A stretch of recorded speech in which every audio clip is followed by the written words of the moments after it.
In today's episode, I sit down with none other than the reigning PowerSlap middleweight champion, John the Machine Davis, as he prepares to compete on Thursday, October 24th in Abu Dhabi at PowerSlap 9. He joined me to talk a little bit about his journey from a machine shop to the world stage, and it's something I think everyone needs to hear. Stay tuned because John drops some serious insight into the rise of PowerSlap, building a personal brand, and the business of combat sports. And I hope everyone's enjoying this. Wishing him best of luck as he competes this Thursday. And if you're enjoying this content, give me a subscribe, like, please share this as well. And always looking to get into people's feedback in the comment section. So please comment down below. Now, John the Machine Davis, let's get it.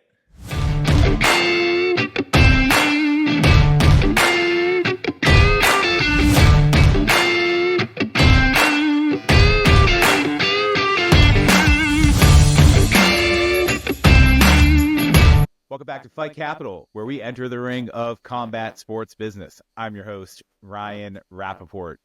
Today, I'm joined by John the Machine Davis. He is the reigning PowerSlap middleweight champion, hailing from Salem, Ohio, where he's balancing his day job at a machine shop with his athletic pursuits across the world. He's rapidly making a name for himself in the emerging sport of slap fighting at PowerSlap and is set to compete at PowerSlap 9, happening Thursday, October 24th. At the Space 42 Arena in Abu Dhabi. Thanks for joining me today, John. How are you and where are you joining from? Thank you so much. I'm joining you from my garage where I spend most of my time here in Salem, Ohio. Well, man, talk to me a little bit about how you discovered PowerSlap and what had you interest to pursue the sport.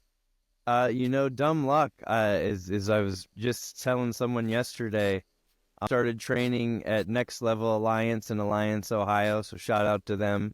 Jiu-jitsu and Muay Thai, and I was looking to get into amateur MMA, so I had joined a bunch of the groups on Facebook looking for a fight, whatever other ones there were. There was always looking to see level of competition, and I kind of just wanted to, see the landscape of the land around me of where I could even find amateur MMA, I was starting from the very bottom and just kind of, looking on my own, and then one day across all the forums, his ad popped up about slapping for money, and I'm pretty sure I commented on it and said it was some BS or something along those lines, and then the next thing I'm messaging the guy about it, and from there it's a 60-page contract to flying out to Vegas and meeting Dana White, so definitely a roller coaster to say the least. And that was PowerSlap 1, correct? You were actually the one on the first card. That was actually before PowerSlap Season 1 Road to the Title had even got put on the table. So I was there for the exhibitions that they had for them to see basically, how they were going to turn this into a sport, how they were going to put it on TV. We were basically the guinea pigs at the beginning of this.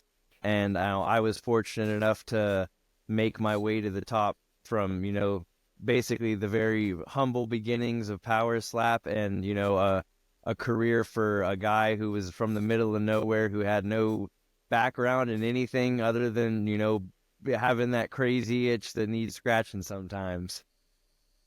Well, it's crazy, man. And I was at PowerSlap 8 out here in Vegas, and as a champion in a relatively new and polarizing sport like PowerSlap, how do you see the business potential for both the athletes and the promoters like Dana in this field? For the promoter himself, go look at the interviews Dana's done. He talks about the growth. He talks about the numbers. It's like every interview he does, the net worth of PowerSlap itself has gone up, exponentially every single time. It's on the athletes ourselves for our careers to really take off the way they do. Some people I definitely say are more recognizable than me that aren't champions, but it's because of what they do on the stage and how they do things. So their factor of entertainment may be a little bit different than mine, but I stick with my authentic self at all times. So whatever's going on up there is me, whether I'm freaking out or not. So if people don't like it, I really don't care. I still have put up the numbers on some of the biggest shows, PowerSlap 1, like we were just talking about.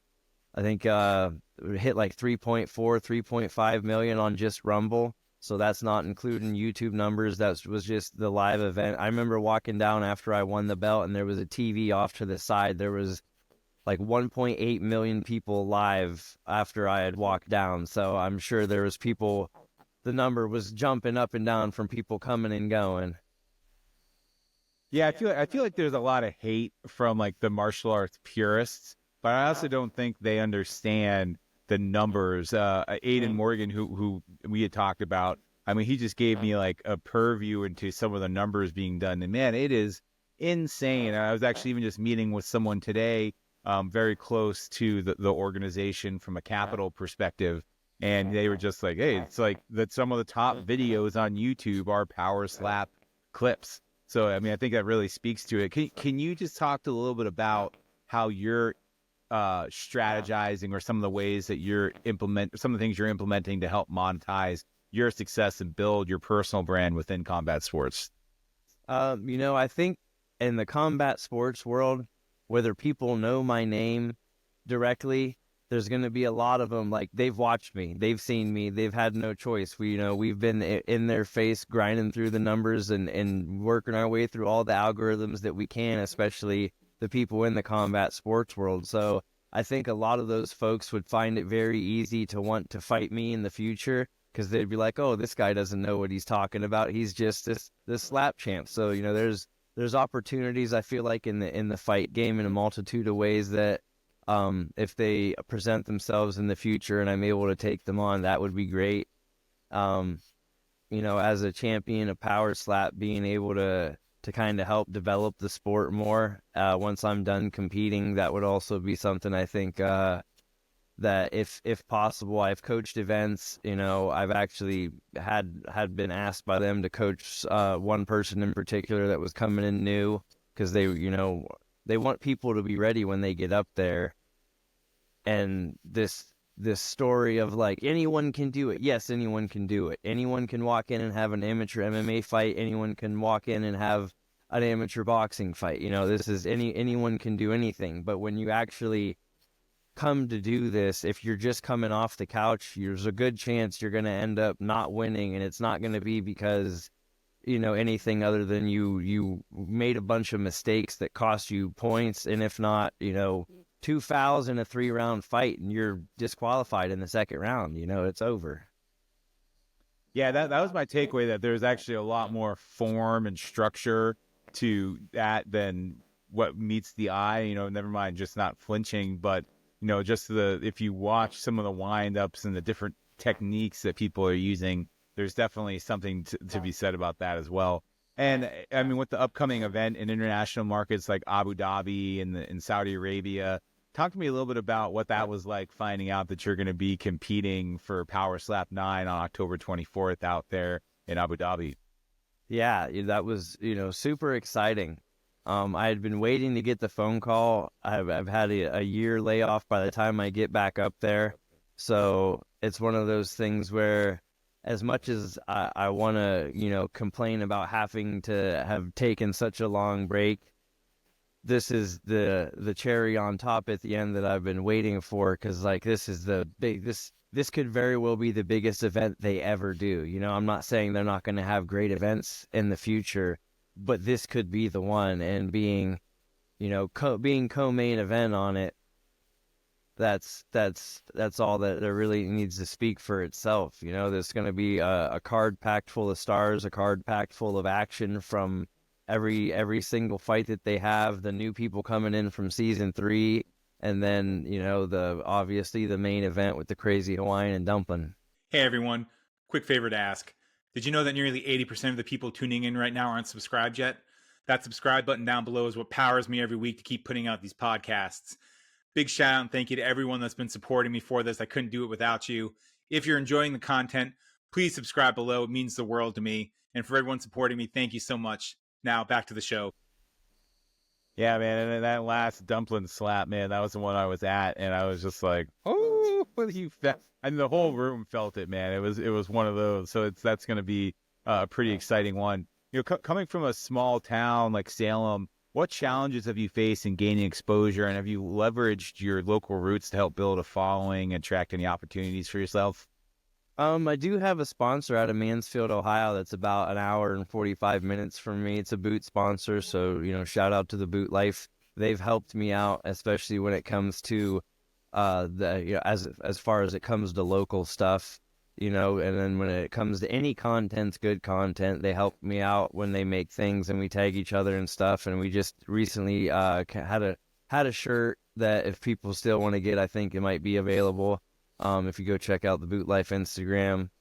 And then, they've just been there to help whenever I needed when it comes to, trying to schedule the social media stuff, because there was quite a while where I was really trying to, see what I could do with it. And at a certain point, it was just kind of like I have so much going on that it was like something had to give. And that was it. So whenever I get to post, I get to post. I've been doing better lately. Shout out to Barber 6 Cents and his brother Jay out in Vegas. They had me out there for Champions Only and Styles Pizza that they have at Perry's Whataburger down there in Vegas. So that was a really big event and really good for the company of the Champions Only coming out. They had myself, UFC fighter, champion boxer. It was really, really good networking to grow, because they didn't have to have me out there. They brought me out there and wanted me to be a part of this. So that was really cool. So that was one of the networking things that started off from, hey, we would like to cut your hair one day if you want, to now we're, hanging out, having a good time, having events. That's so cool, man. And very cool that you can be a part of that and also help grow your rep.